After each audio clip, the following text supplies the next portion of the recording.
or Big Rock So annexation. we do look, I mean, we're following their trip, you know, what we call the trip distribution out to, what we call the, kind of the intersections that would be impacted that are, off-site intersections. So yeah, I mean, depending on where those trips are, there could be, you know, a handful of intersections that are kind of part of their analysis. But not study. citywide, that's the thing, you're not. It's not every intersection You in would the get it to city. Baton Road, but you wouldn't, or you would get it to Pruitt Road, but you wouldn't get it to 150th and, you know, 270th and all those up going to high school, and you wouldn't get it going on out of town. So a lot of this concern has been over the North UGA. Once again, this is the transportation plan, it's not the North UGA. But they've already submitted a scoping memo for the transportation impacts analysis, and they picked out, let's say, 6 intersections. We looked at the data, you haven't seen this yet, because you don't need to see it yet. And we said, we think you forgot this intersection, this intersection, this intersection. And because we can, and everyone's concerned about it, we think council's gonna wanna see this intersection, this intersection, this intersection. We're basically reproducing all the intersections that we looked at in the model, except I think one down in the far southeast corner of the city. So they will check that. It'll be a real world understanding of their impacts. Okay, so this is what you see. I'm gonna go over this. We've seen this before. It's the current, and this was one of the calibration intersections. It's one of them. Where we had a count. Yeah. Yep, and current and future. And so you can see, someone's gonna say, well shoot, there's only 20 more trips. What about North Hill? The answer is, there are many different ways that traffic leaves North Hill. A lot of it comes through here. And that's just. Yeah. And so like, just maybe a quick explanation, the model kind of uses, it's, you know, what we call a gravity model. So it's similar to kind of the path of least resistance. So that it takes a, so as it's routing traffic through the network, it's kind of looking for those paths to the destinations. You know, how does it travel through the network? And so that's right. I mean, it doesn't consolidate all of those trips onto one corridor. It will use different corridors depending on what the destinations are. And then, what's next? Yeah. You guys want to? Well, we've talked about it before. The model is saying that right now we're sitting at a B and a C for those intersections that are, you know, hot topics. And it's saying that with our projected, forecasted, you know, 2035 model, it's going to go to a level of service C. And right now, looking at it at a, you know, 30,000 elevation, that's acceptable for our standard level of service right now for Duvall. But that's not to say that if the North UGA annexes in and the development comes in, and if they have a traffic study that's a little bit more rigorous than our model, that says, oh, wait a second, these are both going to B's, or this is going to be an F.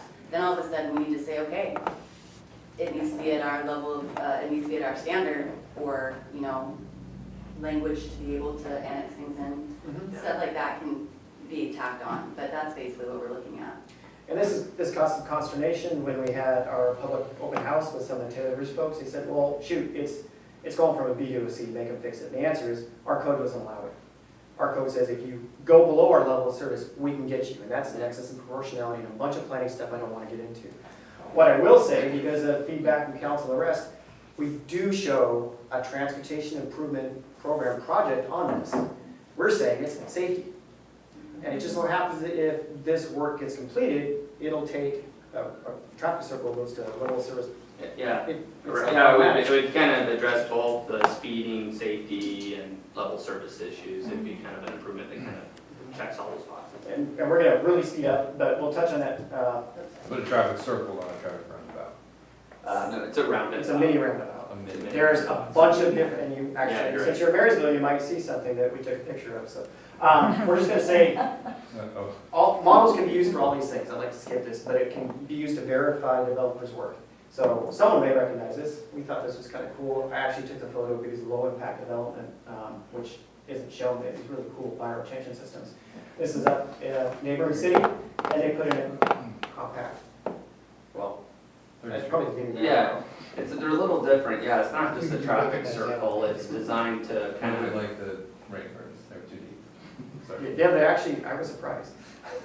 but yeah, it actually kind of facilitates, you know, traffic. It's not just to slow people down, it's a more substantial improvement than just a traffic circle. And we can put this into our model, instead of a two-way stop at 150, 275th, we can put this in and we can see, okay, it's gonna go from a C, and it's just gonna be an A default.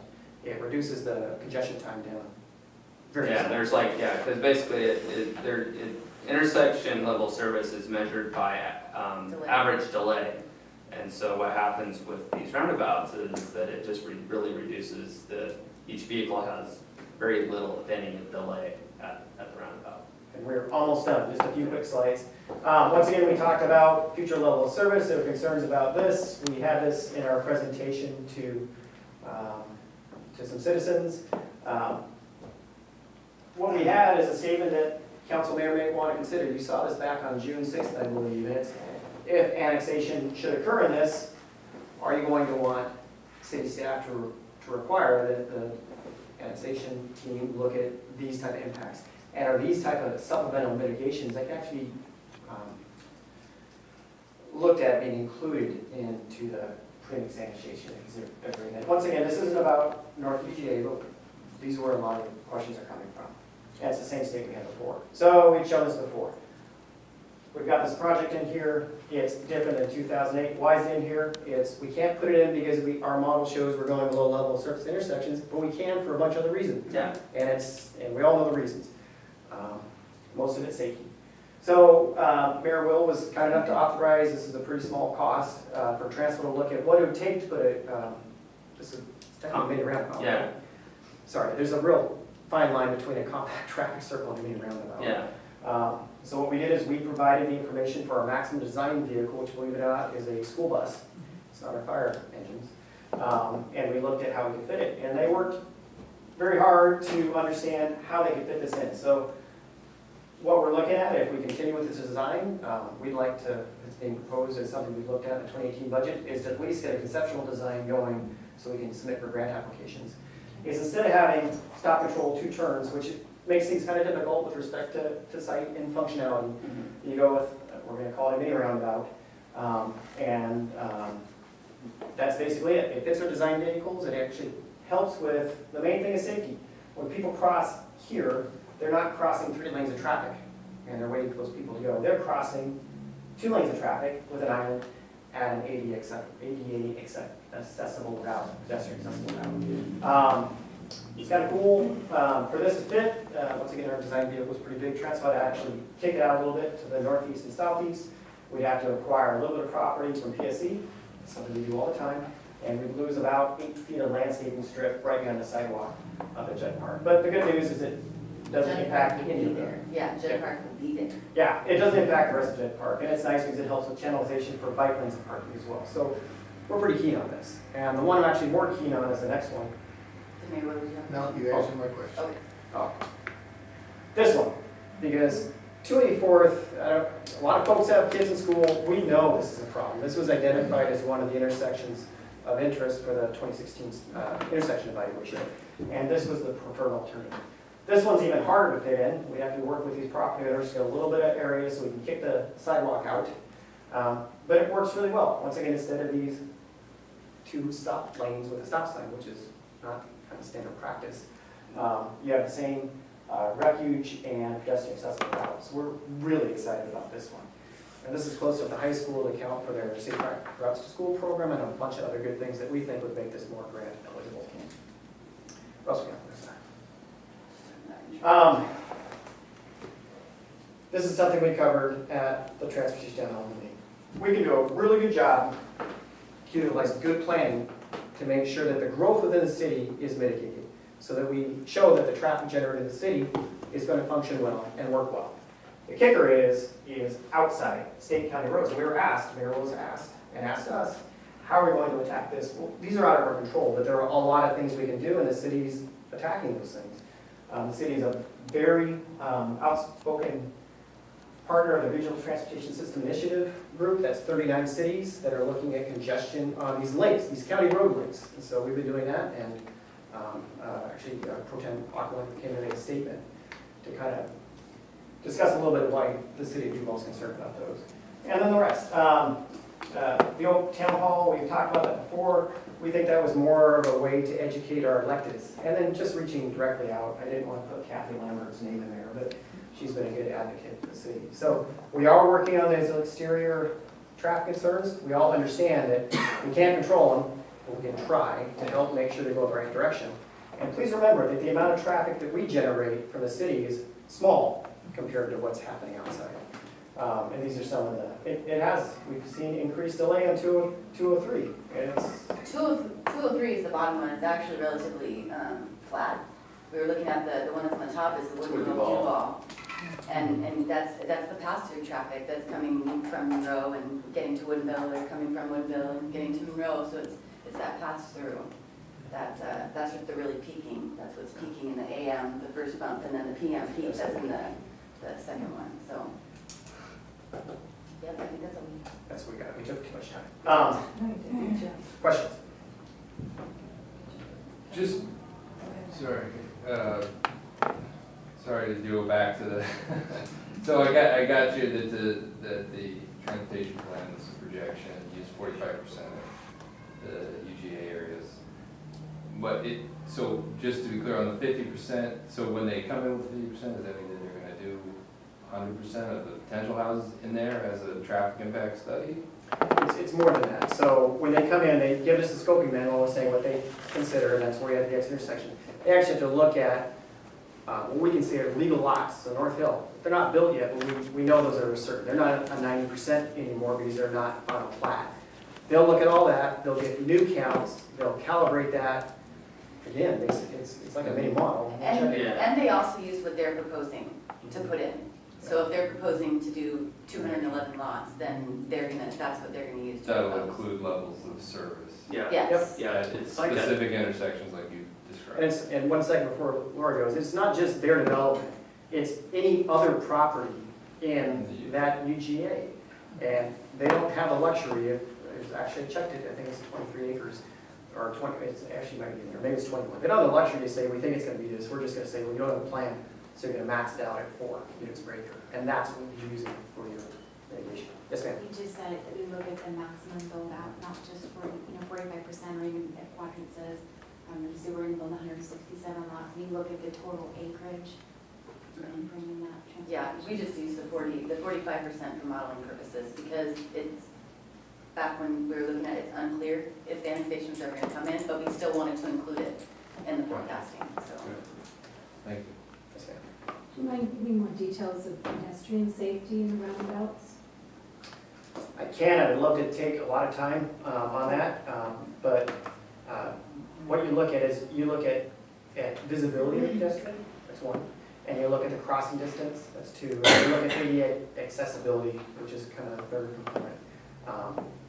Pulling that crossing further back out of the intersection, do you? Well, the only thing I would add is, one of the things, the byproduct of the roundabouts, not necessarily a byproduct, but really one of the intents is to slow traffic down. And so I think what makes them safer is the slower speeds for pedestrians. You have stop signs, people will, can run stop signs, or, so you get like the real severe injuries go way down with roundabouts. In some of the intersections where these are at too, you have these where you have where we have 3 lanes, you have a left turn lane and a through lane, you have what we call a multiple threat. So when a pedestrian is stopped waiting to cross, depending on if there's a car going through and one making a left, the pedestrian is yielding to both those vehicles. In a roundabout scenario, you're only yielding to one car. There's only one car that's circulating in the roundabout. So it kind of reduces that confusion for pedestrians. It should simplify things at those intersections and make it more predictable, slower speeds. They should be safer. See better, it's a better channel, it's actually 1 lane instead of 3. Right, exactly. Crossing an island refuge, and then it also is ADA accessible, which is really important. Yeah. Other questions? Scott? 2 questions. One, how difficult would it be to look at the model at different times and different intersections? Is it something that's just putting in different values and letting it run, or is it a lot of work to make? We have to get new counts Counts for the to kind things that of, you're looking at. yeah. But it can be done. what we've done, like for other models, like we'll construct them where if they have multiple time periods, where we have data that supports like daily trip making, and then we apply time of day factors so that we can narrow in, and sometimes it's a noon time or a PM or an AM. And so if the model's constructed from the get-go that way, then it's fairly straightforward to do different time periods. In the case of Duvall, it's just kind of for simplicity and cost and a number of other reasons, we just went with the PM peak hour. But I don't know, that's something, if it's something the city really decides, something we can talk about. We can Yeah, talk it's not about it. impossible. But the good news also is if development occurs, not necessarily in the North UGA, but elsewhere, we will get them to give us accounts. We will get them to do the math. They won't have the full model to look at all the system impacts, but they'll be looking at the impacts both at AM and PM. And so it's, And then quickly, how did we decide on the 1.0 whatever generation instead of the 5 or 2, or, you know, can you talk to that a little bit? Well, and we kind of covered it a little earlier, but essentially what we did, we start with the ITE because it's a number that can, it's validated by a number of, But why does it say Duvall, I guess? but that's exactly, but that's the question. The So calibration. it's because we're using that with the number of units and calibrating it to actual counts. So that's kind of how we have confidence that that trip rate is multiplied by the number of units that Boyd has captured in his inventory is the model's able to replicate that volume compared to actual counts. That's within the 15% that we were talking Yeah, about. so And that's- if the model didn't work. And honestly, that's, down. if it wasn't the right number, then that would be one of the knobs we would turn to say, if what the volumes that the model was replicating were low, then the trip rate would be one of the knobs you turn to go, okay, then, and definitely in this part of the city where it's primarily single-family residential, that trip rate should be higher in the model. And that'd be an adjustment we would make. Yeah, we're not married to these trip rates. It's generally where we start from. And if there's good reason to change them, then we'll make those adjustments. But we have to justify that pretty hard. So if you can fine tune the model without drastically changing rates and make the model work, that's the right way to go, as opposed to, let's say you kick the trip rate down to 0.5 and the model spits out results that don't correlate to the traffic counts at all. Then you're adjusting a bunch of other stuff big time. And Yeah. then you may not even be within a reasonable percentage of what's actually happening. And that's what we were trying to talk about with having that low accuracy. Because remember, we want this model to be a good model so that we can use it for forecasted growth. That's really the basis of the model. So we like, if it would have been 2.0 trips for Duvall, then we would have been within 15% of our counts, then that's what we would have used. Yeah. But it just so happens that we started with 1. And typically, when we've had to change, just like for kind of a point of comparison, like where we've had to make adjustments to the trip rate, I mean, for single family especially, you're adjusting it with, 10, 15% one side or the other, up or down. So that you're not making big adjustments. And it's typically, it's for a community like Duvall, where there's a lot of single family residential, that is a big knob in the model. So if we make, even small changes to the trip rate would have big changes to the volume that we actually are forecasting. So, yeah. So the short answer is traffic counts. That's how we customize the trip rate to the city of Duvall. That's, or at least test it. Councilmember Walker. So the one question I have about the model was Mannion Way also the model? I don't know if you can show, I don't know if you know that street name, that's another. Mannion Way is in the model. We did not study any intersections on Mannion Way. So it's part of it. Yeah. But it So would be something that would come in. If adjacent development would happen, they would need to look into that neighborhood. They would need to look at surrounding intersections and the impacts that they would have. Yeah. Because not everybody's gonna go out the same road. They have to be able to show, I'm gonna take a cut through this way and go to high school, so that would be what would be included in that traffic impact analysis. So it was included in the model calculation, It is in the network. in the network? Yes, it is part of the city's network, but we did not look at any specific intersections. Okay. So when we see certain numbers drop around proposed development areas, it does consider that traffic would be taking other routes to connect through. including some of those. Yeah, other if those routes are in the network, yeah, then yes, it would. So there could be other impacts just because there are other residential streets that are just not illustrated in the transportation plan. The streets are in there, the major, and actually, we can show you real quick if you want, but, because we just snuck it in this picture, going a few more, Larissa. I think it's one of those diagonal ones, a few more. I'm looking at that one. One more. There we go.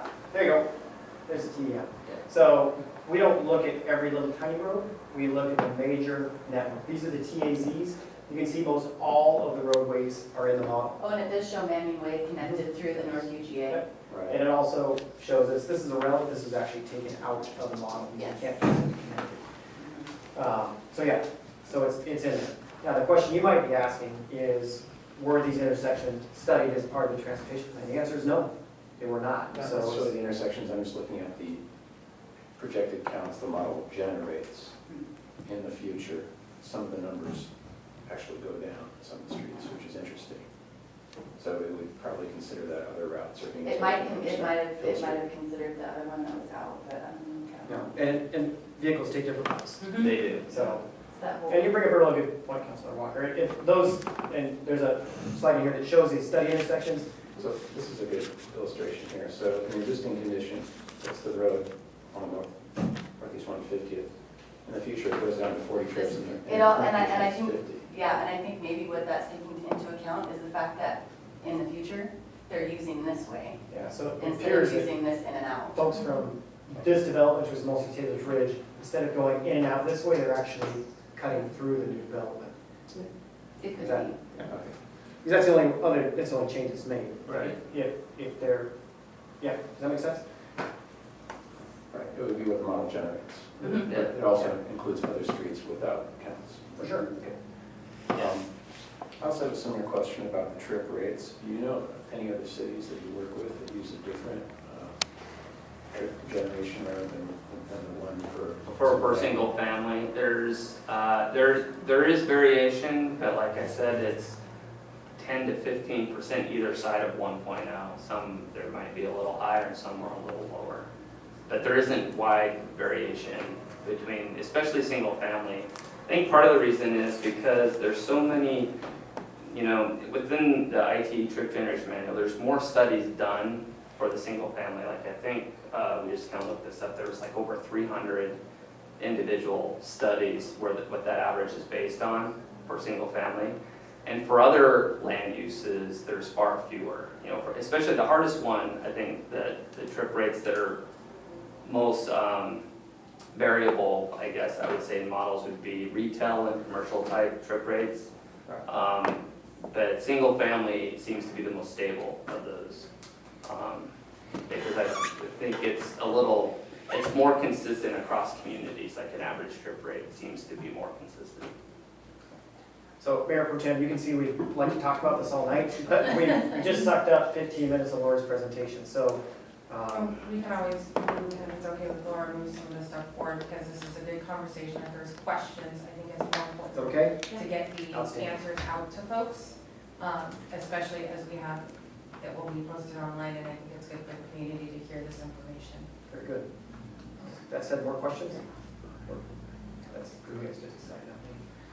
Maybe you can comment on this, Laura, but the issue with Snohomish County and how they conduct residential plat development compared to King County, there's been a lot more rural subdivision development in King County, in Snohomish County, King County.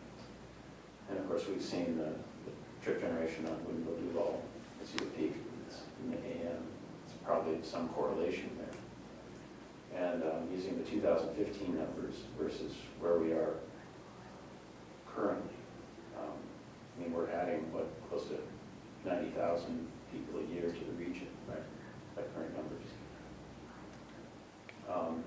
And then we have every jurisdiction using a similar model and method to manage traffic. And I guess if this is an observation that if this system works the way it should, we really shouldn't have any traffic problems.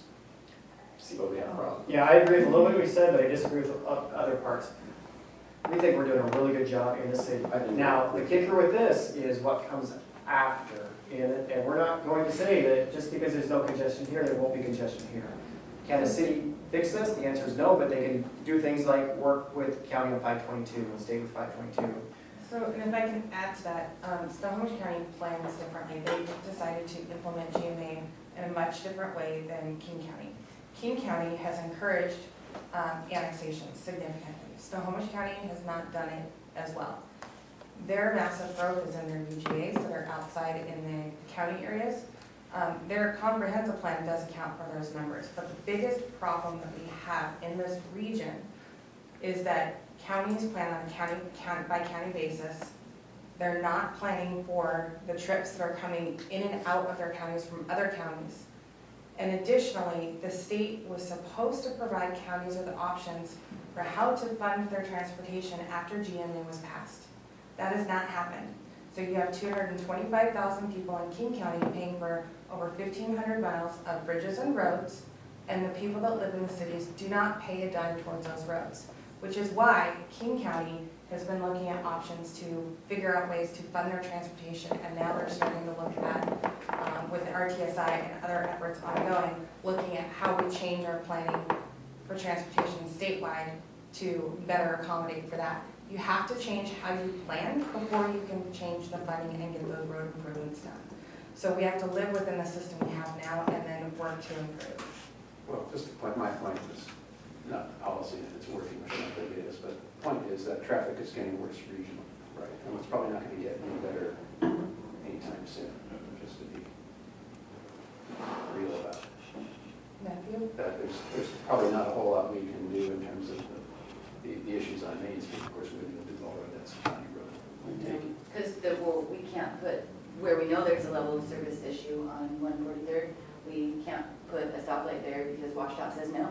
Because 203 is theirs, and that is the biggest in and out traffic. And we do the best that we can with the planning and the abilities that we have to work with WashDOT, but our hands are semi-tied in being able to really work outside of the city. So we like to think within the city we're doing well and we're planning the right way. It's being able to partner with the regionals and King County and stuff like that to try and get these issues taken care of. Matthew, you had a question or a comment? Just going back to the trip ground, just to make sure I understand. So we start at the prescribed one, and then we look at the traffic counts and adjust accordingly from there. So it's not just a completely arbitrary number. It's vetted with our actual traffic counts. So it's, and then shown to be true. Exactly. Relative within 15% Yeah. of what we're actually seeing in real time. And that's Yeah. kind of the starting point. And the reason, like, why you might ask, like, well, how come you guys can't get it to be like 0%, like within just Yeah, I like figured. right on the line? And I think part of it is because counts in themselves are not completely the same day to day. There is daily variation, at least 10 to 15%, depending on the time of year and all kinds of other factors. So, I mean, that's where The average. we just want to get within reasonable tolerances is basically what kind of the goal is. And I think it's a really important point, just because I think there's some concern that these numbers that the one is coming from no, it's not, hasn't been tested to actual counts. But it sounds like that's something that's part of making sure the model works. It's very fundamental to the model Is making and how we sure that- develop the model. Sure. And once again, it's not a magic one. Until 4 years it was 1.01. So it's a real number. It's just not. Yeah, they make adjustments as they, the industry collects more studies and they, these things do change over time as they publish new studies. So, so that's, the standards change at kind of where we start. And then of course, as traffic changes in the city, and how people travel, if it's unique to Duvall, that would show up in the counts as we're calibrating the model. Well, we have very limited count data, though. That's what I think that is hard for me to buy off on that number. I wouldn't say it's limited. It sounds like it is. We haven't studied a lot of intersections in different times of day, different times of year. So the intersections are different. So what Transco does is they look at the intersections we've identified as issues, and there's like, 12 or 17. in the model. Yeah. The counts they're looking at are to verify the model itself. Right. So the fact that we had 5 from 2015 and whatever the number is from 2014, 2013, if those weren't enough and they couldn't make the model calibrate, we would have collected more information. The bottom line on this is the model, at least discussing with you guys, it hasn't changed much since 2009. It's still pretty much the same uses in the city. We just updated it with more current land. Is that? Well, and like some of the big changes have been the external traffic, so I mean, those are things that we, we're not only collecting counts on the kind of the internal city network, but also measuring the ins and outs of the city, and that's where I think we've seen changes, the external traffic. And we do have more current information on the from WashDOT on 203. Those aren't our counts, so it's something that's used in the model, but it's not. And if we saw problems too, we would highlight more intersections. Because if we're all of a sudden we're seeing that this V is going consistently lower, well, what's making it going lower? Is there an intersection to the south, is it an intersection to the north? So we could, if we wanted to, and we foresaw a problem in the model, we could add intersections. Yeah, I think there's enough counts and data collected, and that I think we have a good understanding of kind of what's happening. I mean, it's clearly you could always collect more data. I'm not sure it would get us any closer to. And there were some slides we took out because it was too much information, but the transfer looks at crash histories and other indications that these intersections should be looked at more closely. Yeah, I mean, the model, and really just to be fair, I mean, the model is really looking at capacity constraints. That's really where it's kind of a volume to capacity equation it's evaluating. There are other considerations when developing a transportation plan and building a project list.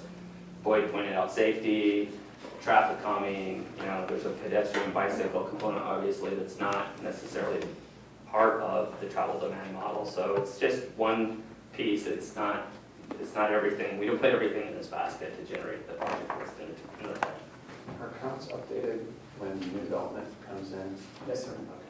So there could be some comparative new information. Yeah, I think Boyd would have, I mean, you guys keep a track of the counts you have, and you could look at, year over year kind of growth and We differences. collect them forever. I mean, we just have a file so anytime we get a development application that has counts, we cut them out and stick them in our file on the server, so we make sure we have that information available. Yeah.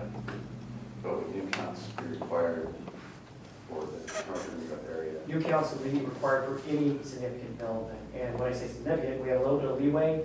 If it's a single-family residential, it's a one shot, or something small.